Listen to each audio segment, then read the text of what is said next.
Yo, Today is Thursday, November 6th, right? November 6th. So you spoke about like the importance of having all these nonprofit organizations working together in unity. Yeah.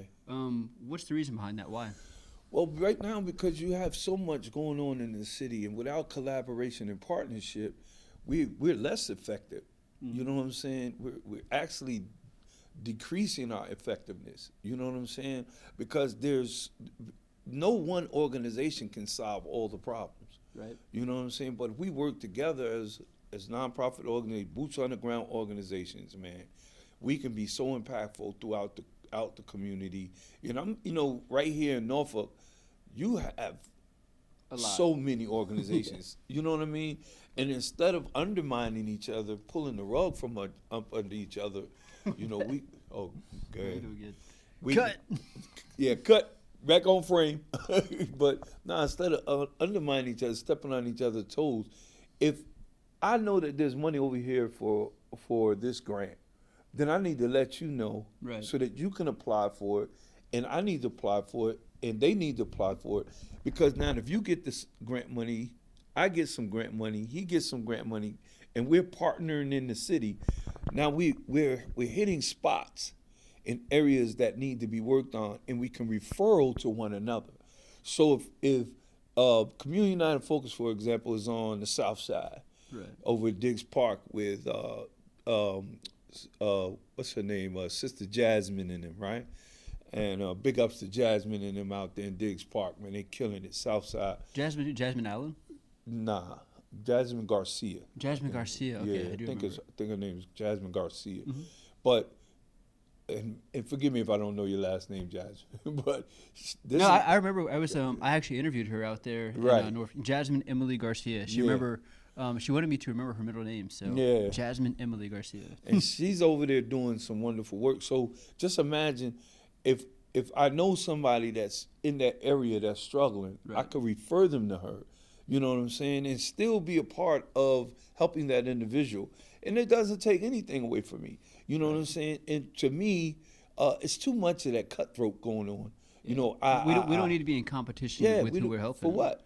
So, but I like a couple of things you said. Number one is not only sending opportunities for granting funds or funds or attention, but also the people that need to be helped. Exactly. Say, look, this may be an opportunity for you to get funding. This may be Exactly. an opportunity for you to get attention. And also, Exactly. this is a person in your community that needs help. Exactly. Maybe you're in a better position to help. Maybe you're in a position to help in a different way than I can. That may be a good way to, I guess, concisely explain what your focus is to your organization. Which ways do you think you are in the best position to impact your community? By being an example.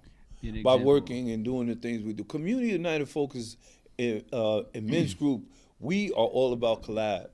Okay. We all about moving as a unit. We don't mind partnerships. We love to build partnerships with all organizations. And we're about, because you got to understand, there are so many things going on in the city. Mm-hmm. You know what I'm saying? Where domestic violence, sex trafficking. And with all these areas, there's established organizations that have put in work for long periods of time. Exactly, They have man. connections. They have personal Exactly. stories. They have, unfortunately, have experience in some of those areas. Exactly. But a lot of times, these people that are specializing in these areas, they're in a better position to help those people. Mm-hmm. And if we come in contact with somebody that they may be able to help, Mm-hmm. it almost just makes more sense.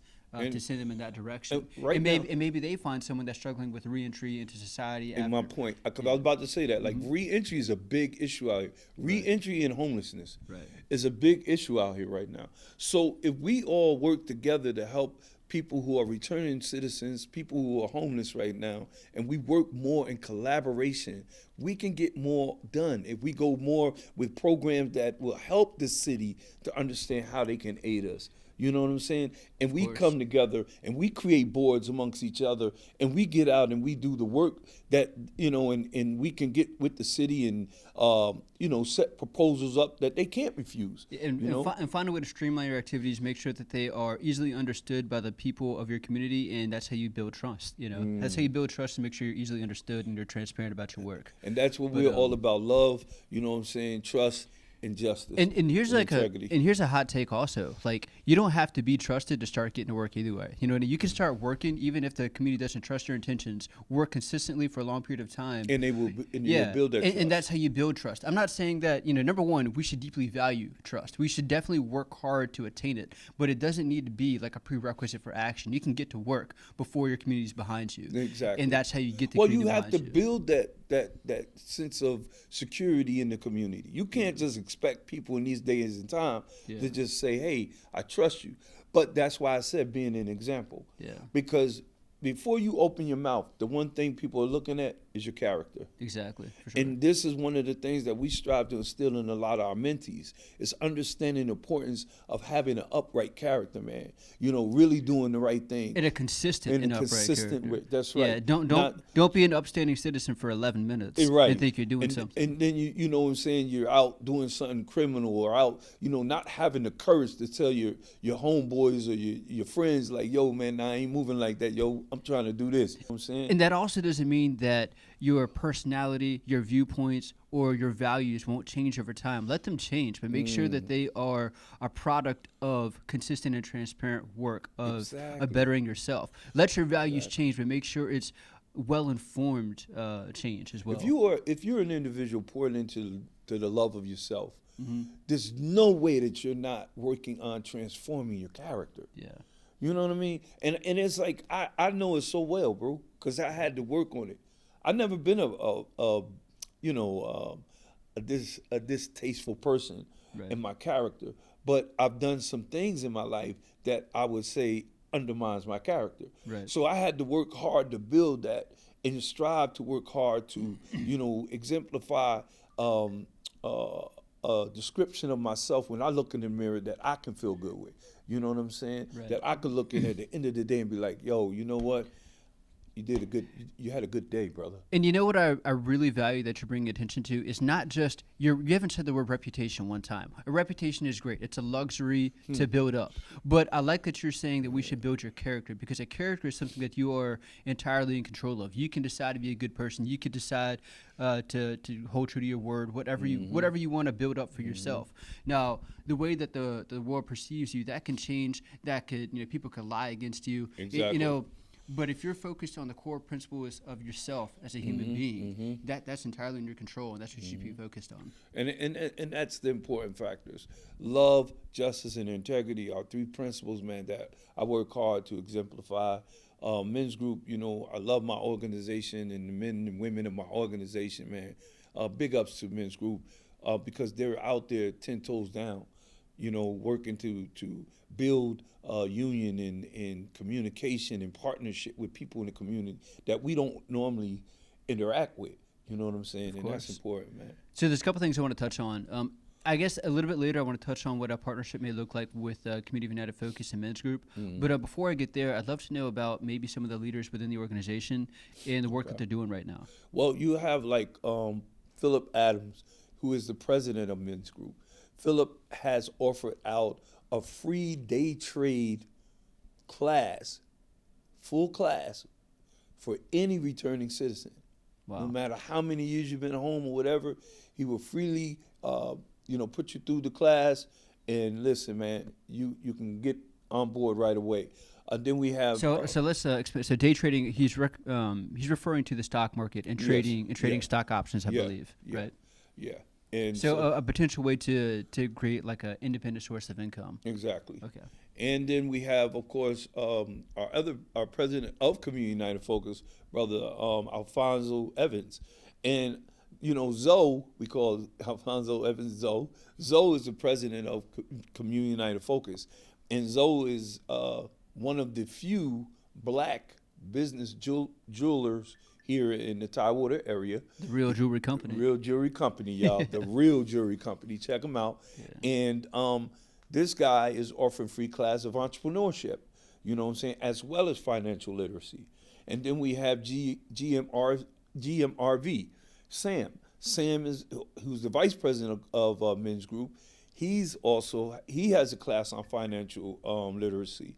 And then, of course, I have peer recovery specialist. I'm a peer recovery specialist as well as a qualified paraprofessional mental health clinician and mental health first aid clinician. So I do have alcohol and drug programs. I have a 6-step program which I put together. Right now we have Changing Hearts, which is LLC, with Love of Self First with Sister April. And we're working, April Johnson, in which we're working, and she's qualified alcohol and mental health, mental health clinician. Yeah. And so she works with NAMI, and so we have a ton of programs. Then we have Sherry, who's the president of co-president with the Women's Auxiliary, and Cy. These two women have extraordinary programs. Cy is also the president of the Valentine Civic League. Sherry has Woman to Woman program. We're so concentrated in the community, and we're really doing the work. Then we have Uncle Willie Brown, who has a food pantry. We do feeding. We feed the community. We have Dominique White with Cupid's Care, who goes out and feeds the community once a month, every Sunday, the last Sunday of the month. Wow. We provide job employment. We go out and help you to attain a job. We actually will drive you to the places to go get an interview or whatever. We help you with educational progress. You know what I'm saying? Helping you to select the right place to get your education. These private institutions are not where you want to be. You know what I'm saying? And so we try to help people who especially are returning citizens, people who are going through social ills, and just try to get them on the right track.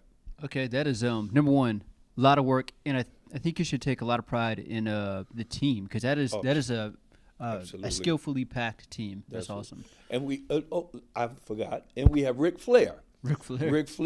Ric Flair and Rev Grimm both are talented recording and producers, artists in the area.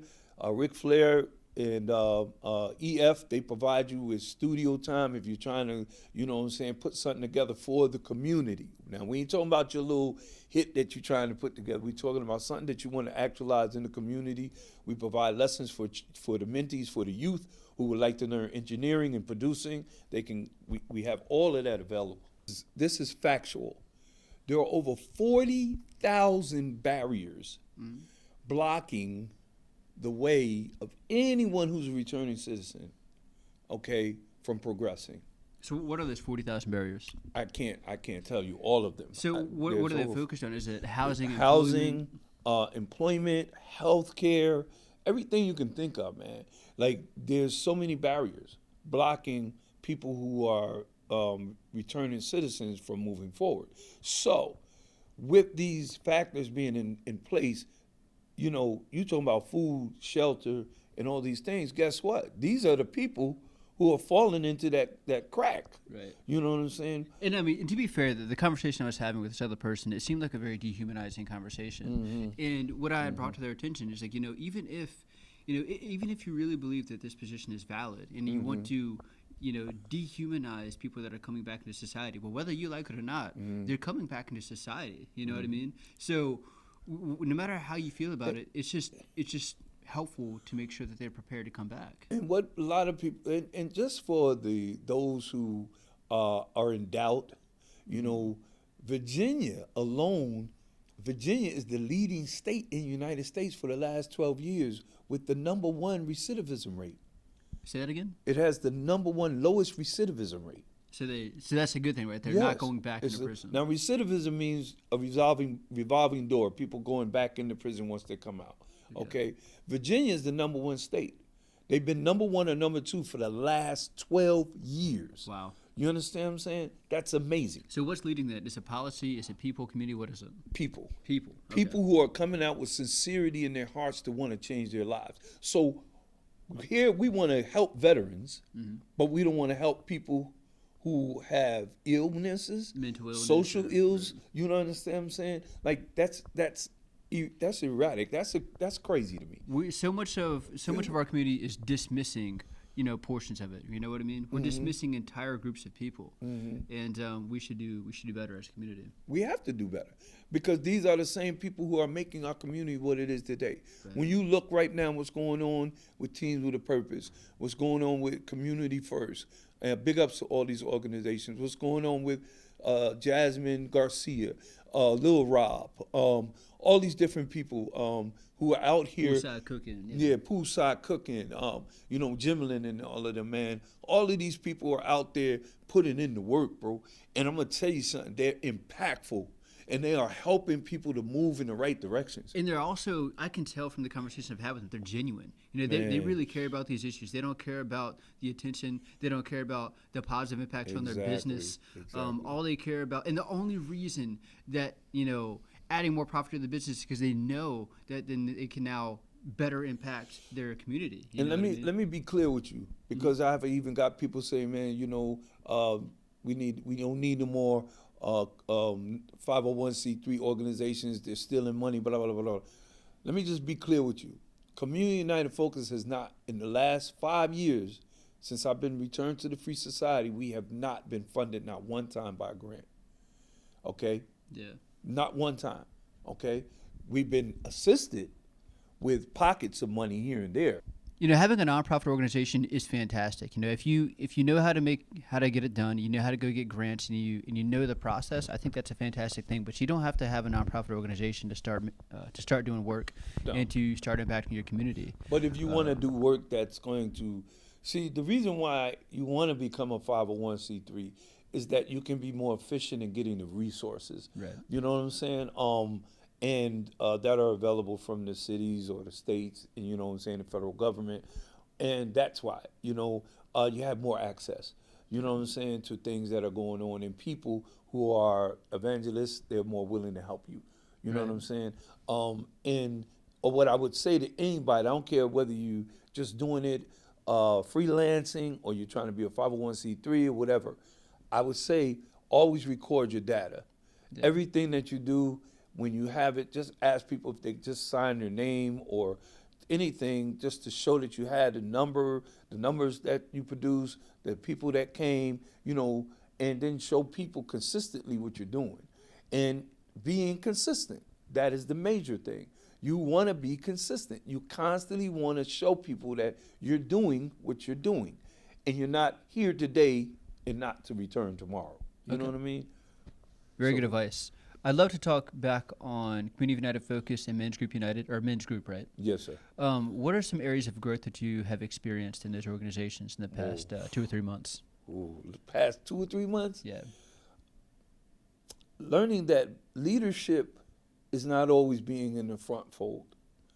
Leadership is knowing when to follow and surrounding yourself with leaders, potential great leaders, and establishing that leadership, thing where leaders are leading leaders. Wow. And I've been able to experience that with the wonderful people of Community United Focus and Men's Group. I'm telling you, like, it's a family that is, what I'm saying? I'm getting emotional right now. No, you're doing great. It's a family, man, of people that really have gravitated. And, I'm the founder and CEO. But, man, to have the love and the commitment from people, man, that, are giving their time and their effort towards your vision, your dream is, And knowing it's making an impact. Yeah, that's crazy, bro. Knowing you don't got to force anybody there. They're there because they believe in your vision. Yeah. Is a great, it's almost like an intoxicating feeling. Exactly, and I love them. Right. You know what I'm saying? For fighting with me, getting in the trenches with me. When, people who have the means have left me there. You know what I'm saying? But my people, man, they come up, they come and they show up, bro. And they make it happen. And these are people who are well off. Yeah. These are career people. They're professionals. You know what I'm saying? And of all levels, man, we get out there, and it's just, I've got so much respect for my team. That's so awesome. Much respect for them, man. And, it's beautiful because I had like big ups to Israel, man, who, Israel leader, David Leader, who is the founder of Team Lamb, and the Lamb Foundation, and all that those people are doing. Like, that's my inspiration. Yeah. Because when I was hurting, these were the people who were supporting me, man. Right. You know what I'm saying? You know how long I've been getting on Instagram, Facebook, doing podcasts, doing interviews, doing all kinds of things, to strive to bring more attention to the issues. You know, it's not about me. It's about the issues I'm striving to open people's eyes to. And when you've experienced what I've experienced, going to prison for 25 years, for 25 years for an unjust sentence, man, an illegal sentence. You know what I'm saying? When I should have been home on probation. And then to have people like the people of, Israel, Philip and Zoe and Sai and Sherry and, you know what I'm saying? All these people holding me down. And then my family, you know what I'm saying? I have wonderful family. You know, a lot of what I'm accomplishing and what I'm doing is because of the love of the people that are around me, man. You know, and it's not me doing it on my own. And a lot of people, they see us. They see you. They see me. They think we're just people without troubles. They think we don't have problems and issues. We all got lives. We all got lives, and we all have issues going on that we're striving to resolve, man. You know what I'm saying? And it's a wonderful feeling, man, to know that I have the people supporting me that I have supported me, and having you there. You know, I've never met a person with as much knowledge and man, you have so much that most people, they would be busting people in the head, taking that knowledge and being selfish with it. Try to leverage it. Yeah, you get out and you go out and you do things with it. You know what I'm saying? And I honor you for that. I respect you for that. You know, and it's dudes like you, man, that help me to learn how to humble myself and, and just walk in purpose, man. I appreciate that, but I'd like to speak on humility, actually, because number one, I appreciate those beautiful compliments. Yeah, but y'all gotta excuse me, I get to crying a little bit. You're doing great. But oftentimes I see a lot of people, they want to advance themselves in their career or something like that, and I feel like there's a misconception that the answer is always to work harder or to work smarter. And I believe that those are great things. You should definitely find a way to work harder and work smarter. But after you've doubled down, after you triple down, the answer is often to swallow more pride. And I'm kind of curious what your thoughts on that is. Well, in Islam, the Prophet Muhammad sallallahu alaihi wasallam, may Allah's praise and salutation be upon him, he said the one who has a mustard seed of pride is in the hellfire. But let the people learn a little bit about you, and why you do what you do. Why I do what I do, okay? Yeah, I mean, Levi, listen, I met you, and you appeared, you did some work with us. The next thing I know, it was like, man, the work you did was so fabulous that day at the execution event. And, man, I was like, man, who is this guy? And I was like, I just was fascinated by him. You know what I'm saying? So then I see you doing all this work in the community. Like, why is it so important for you to do this freelance type journalism? So I would say a lot of it is really because I really enjoy doing it. I think it's funny, you met me about 6 months ago. Yeah. And essentially for my entire adult life since 2018, I've been, quote unquote, a successful entrepreneur.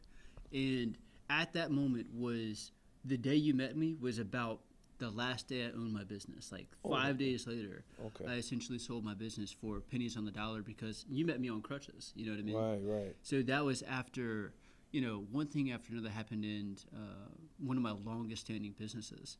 And ever since then, I essentially have had almost nothing. And I really wanted to fall into something that I really enjoy doing before going to my next business. Okay. And I really like having conversation. I really like making content. And that's going to be part of it.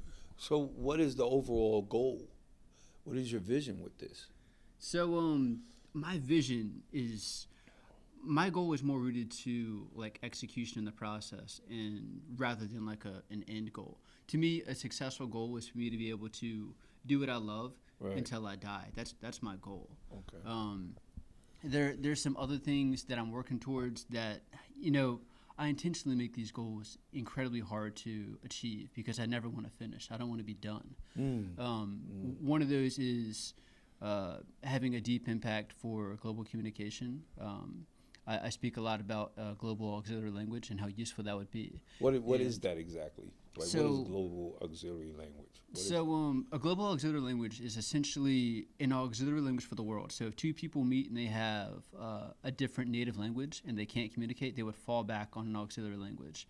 My personal conviction is that if we collectively as like a society, like the world, if we actually got on the same page and we created or chose an auxiliary language, I believe it's one of the most impactful things that we could ever do collectively as human beings. I got you. Yeah, Okay. and essentially that language would be extremely easy to learn, doesn't have all these absurd irregularities that most modern languages have. I would say most all languages in existence have. And that's what I did. So for the past 3 or 4 months, I dedicated quite a bit of time to learning one of the most successful auxiliary languages that exists. And what language is that? Esperanto. Yeah. Spanish. Yeah. Well, it's not Spanish. It definitely has a lot of cognates with Spanish. It was it really looks like a lot of European languages as well, but it's Okay. an auxiliary language, and even like Spanish has tons of irregularities in that language as well. Esperanto has almost none. So what? A lot of people would say that about English. Well, number You know? one, so I don't necessarily. This is a very good point, by the way. I never really tried to endorse Esperanto as the end-all solution. Maybe it's not. If the whole world decided to learn English and we all successfully did it, I would say great, problem Right, solved. right, But the right. reality is that 20% 20% of the world, and I don't even want to say that it won't happen. Maybe Yeah. maybe it will happen. Yeah. Maybe it will, and I hope it does. Because the grand scope of things is that I just want the world to be able to communicate with each other, the whole world. So if the whole world learned English, great, problem solved. But really, Esperanto is an answer to a lot of the criticisms of that. You know what I mean? A lot of people learned English because it was a tool to make money. It was motivated by like an economy Yes. or political power or something like right, that. right. But something that people could learn just because they have the desire to communicate with people, and something that was designed with a bit of common sense when building the Cool. language. Cool. I like that, man.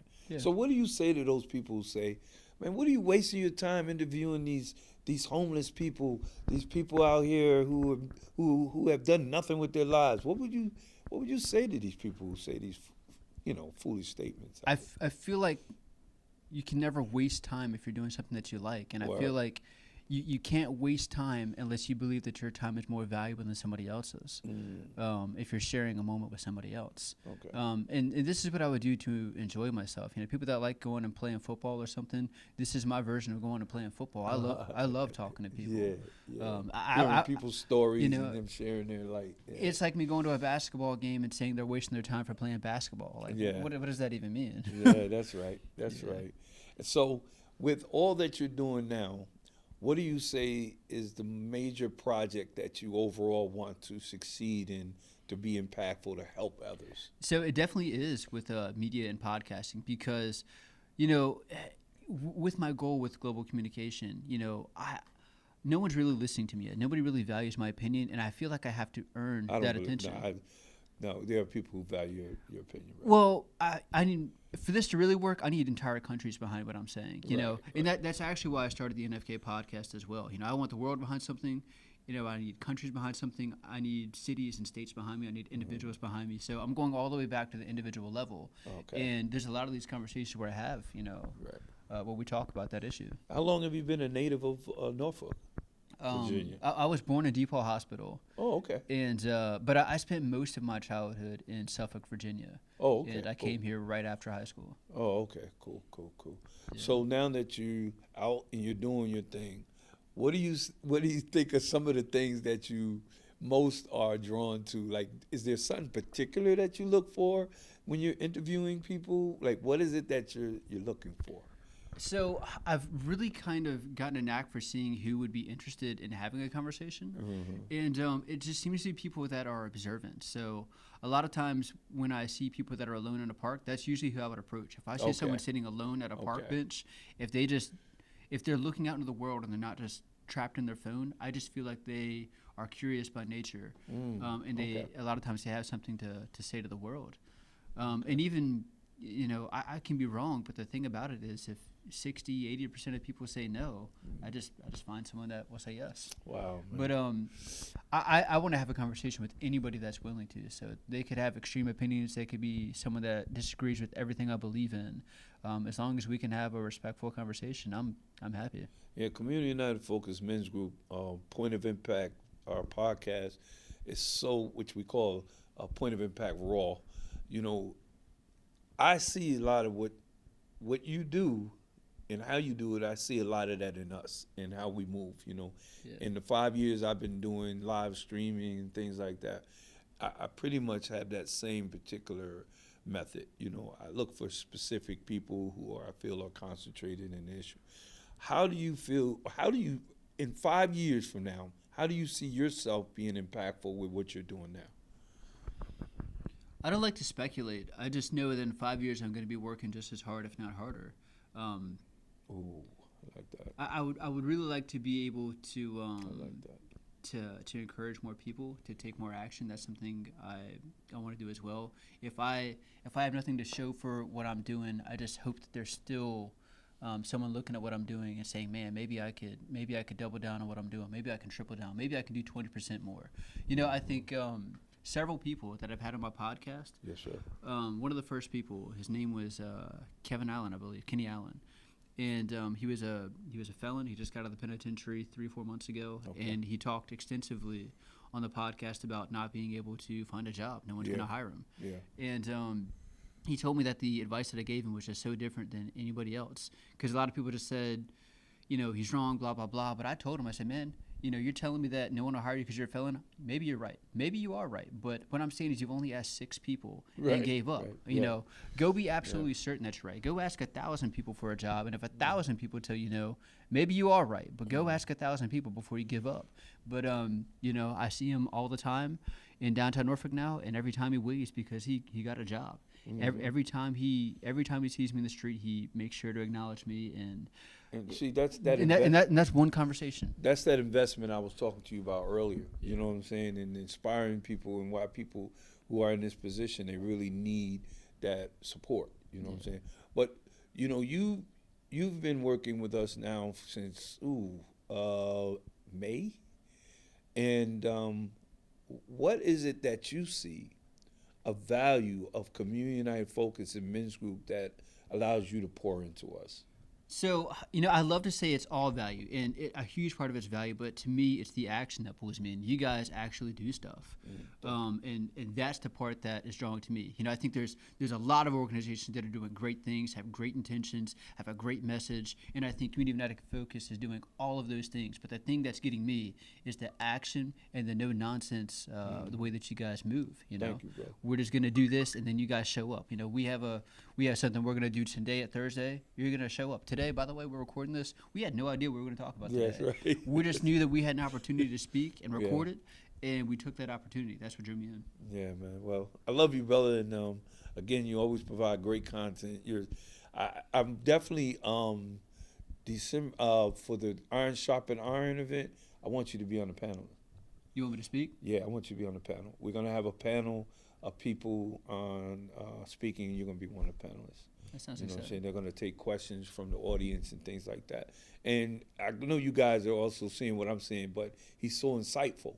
You know what I'm saying? And a brother like yourself, who's actually you're beating the concrete.